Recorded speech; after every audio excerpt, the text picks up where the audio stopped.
Hi friends, அஸ்ஸலாமு அலைக்கும். இன்றைக்கி 2 விதமான ரெசிபியோடு வந்திருக்கேன். நம்ம வீட்டில் நிறைய வடைகள் மிஞ்சிருச்சுன்னா நம்ம என்ன செய்யணும்னு யோசிக்க ஆரம்பிச்சிருவோம். அது மறுபடியும் சாப்பிட்றதுக்குன்னா அது கொஞ்சம் கஷ்டமாக இருக்கும். எண்ணெயில் போட்டு பொரிச்சாலும் ஹீட் பண்ணி சாப்பிட்டாலும் நல்லா இருக்காது.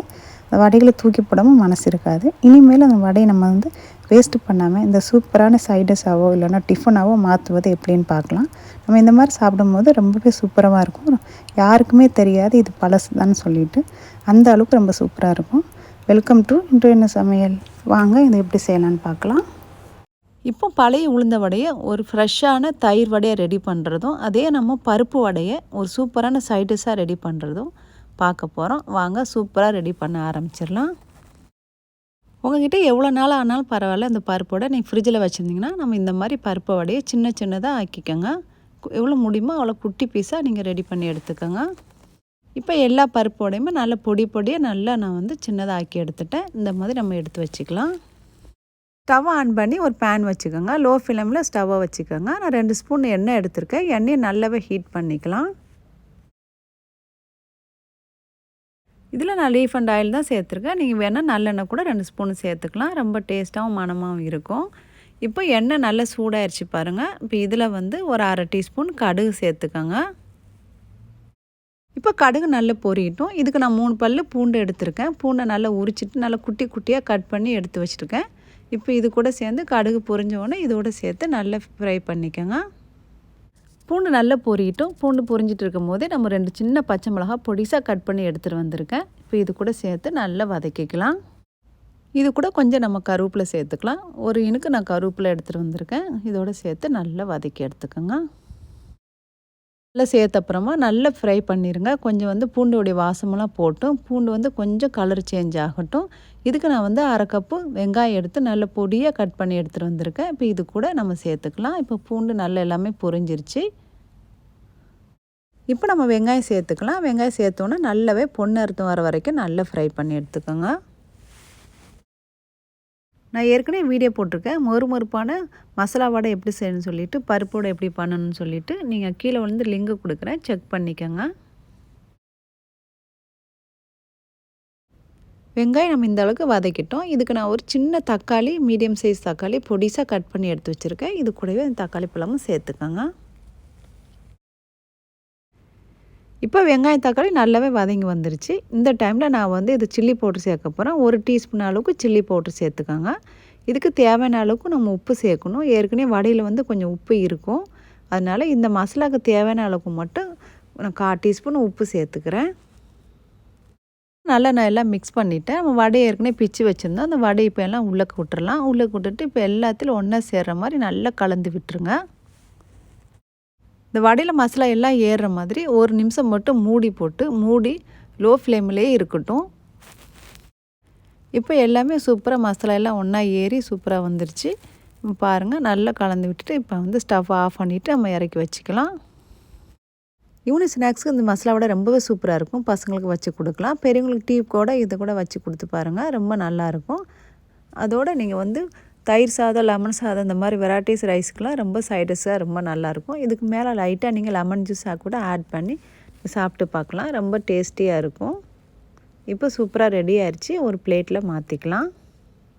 அவ்வளோதான், நம்ம சூப்பரான மசாலா வடை ரெடி பண்ணிட்டோம். பழைய வடையை புதிய வடையை ஆக்கிட்டோம். இந்த மாதிரி எவ்வளோ நாள் ஆனாலும் இந்த வடையை நம்ம இப்படி ரெடி பண்ணிக்கலாம். ரொம்பவே நல்லாயிருக்கும். சுத்தமாக யாருக்கும் தெரியாது நீங்கள் பழைய வடையை தான் இந்த மாதிரி செஞ்சு கொடுக்குன்னு சொல்லிவிட்டு. அவ்வளோ டேஸ்ட்டாக இருக்கும். கண்டிப்பாக ட்ரை பண்ணி பாருங்கள். இப்போ நம்ம மசாலா வடை பார்த்துட்டோம். அடுத்தாப்பில் நம்ம மெது வடையை எப்படி நம்ம புதிய வடையை ஆக்குறது, அதே நேரத்தில் அது தயிர் வடையை சூப்பராக மாற்றுறது எப்படின்னு பார்க்கலாம். வாங்க நம்ம அதுக்குள்ளே ஏற்பாடெலாம் செய்ய ஆரம்பிச்சிடலாம்.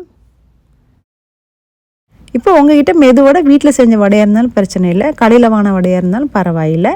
எந்த வடையாக இருந்தாலும் இப்போ நம்ம ஃப்ரிட்ஜில் வச்சுருந்தா போதும். 2 வாரம் 1 வாரம் இருந்தாலும் பரவாயில்லை. பழைய வடைன்னா ஓகே தான். நம்ம அந்த பழைய வடையை தான் புதிய வடையை மாற்றிடலாம். இப்போ ஃபஸ்ட்டு நம்ம தயிர் ரெடி பண்ணிக்கலாம். நான் 1 கப்பு தயிர் எடுத்திருக்கேன்.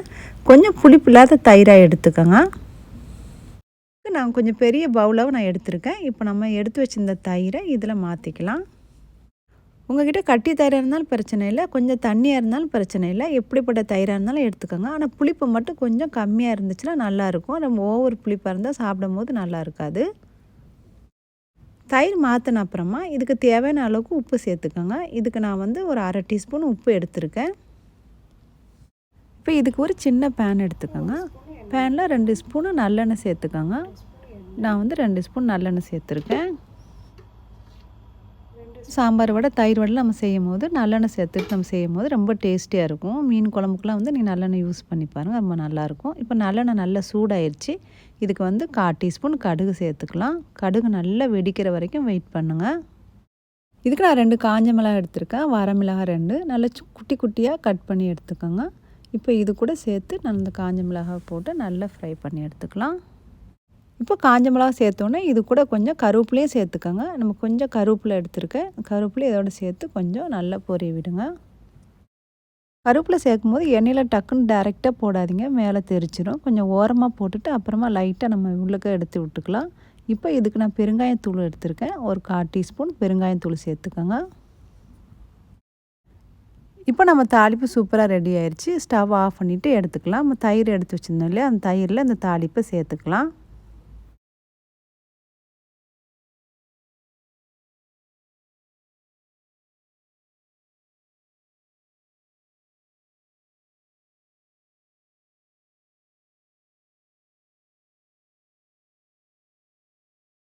மெதுவடை ஃப்ரிட்ஜில் இருந்த வடையை எடுத்துகிட்டு வந்துட்டு ஒரு பெரிய பவுல் எடுத்துக்கோங்க. அந்த பவுலில் அந்த வடையெல்லாம் நம்ம போட்டுக்கலாம்.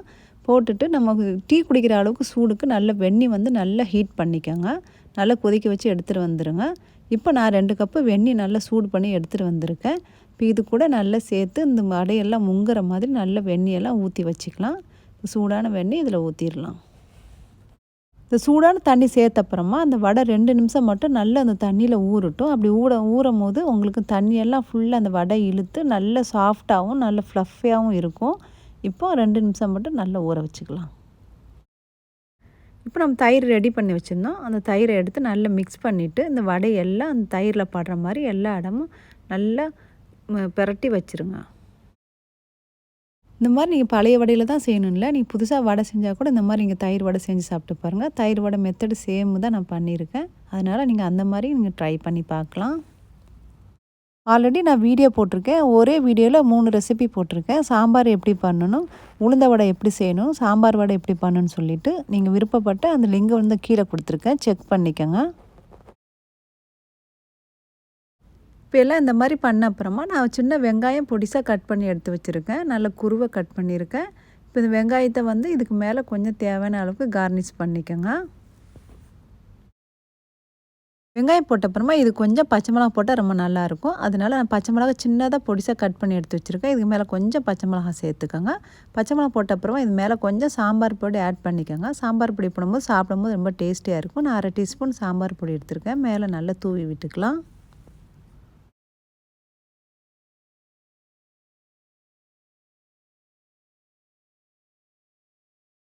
அவ்வளோதான், நம்ம சூப்பரான தயிர் வடை ரெடி பண்ணிட்டோம். இதுக்கு மேலே கொஞ்சம் மல்லியில் வந்து கார்னிஷ் பண்ணிக்கோங்க. ரொம்ப அருமையான டேஸ்டியான தயிர் வடை ரெடி பண்ணிட்டோம். கண்டிப்பாக நீங்கள் வீட்டில் ட்ரை பண்ணி பாருங்கள், ரொம்பவே சுவையாக இருக்கும். தயிர் வடை நீங்கள் ஆஃபீஸுக்கோ ஸ்கூலுக்கோ நீங்கள் கொடுத்து விட்ற மாதிரி இருந்துச்சுன்னா ரொம்ப நேரம் கழித்து சாப்பிடும்போது தயிர் வடை வந்து ரொம்ப புளிக்க ஆரம்பிச்சிடும். அந்த டைமில் நீங்கள் வந்து கொடுத்து விட முன்னாடி ஒரு 1/4 கிளாஸ் பால் இதில் சேர்த்து காய்ச்சின பால் சேர்த்து நல்லா மிக்ஸ் பண்ணிவிட்டு கலந்து கொடுத்து விடுங்க. அப்போ அவங்க சாப்பிடும்போது புளிப்பு வந்து கரெக்டாக இருக்கும். அந்த மாதிரி ட்ரை பண்ணி பாருங்கள். இந்த வடை பாருங்கள், எப்படி இருந்த வடை எப்படி ஆயிடுச்சு பாருங்கள். கல் மாதிரி இருந்துச்சு நம்ம போடும்போது. இப்போ எவ்வளோ சாஃப்டாக பஞ்சு போல் இருக்குது பாருங்கள். சாப்பிட்றதுக்கு அவ்வளோ டேஸ்டியாக இருந்துச்சு. இனி உங்கள் வீட்டில் மீதமான வடை இருந்தால் இந்த மாதிரி சூப்பரான ரெசிபி நீங்கள் செஞ்சு பாருங்கள். இந்த ரெசிபி உங்களுக்கு பிடிச்சிருந்தா உங்கள் ஃபேமிலி ஃப்ரெண்ட்ஸ்க்கு ஷேர் பண்ணுங்கள். அப்படியே லைக் பண்ணுங்கள், சப்ஸ்கிரைப் பண்ணுங்கள். தேங்க்யூ.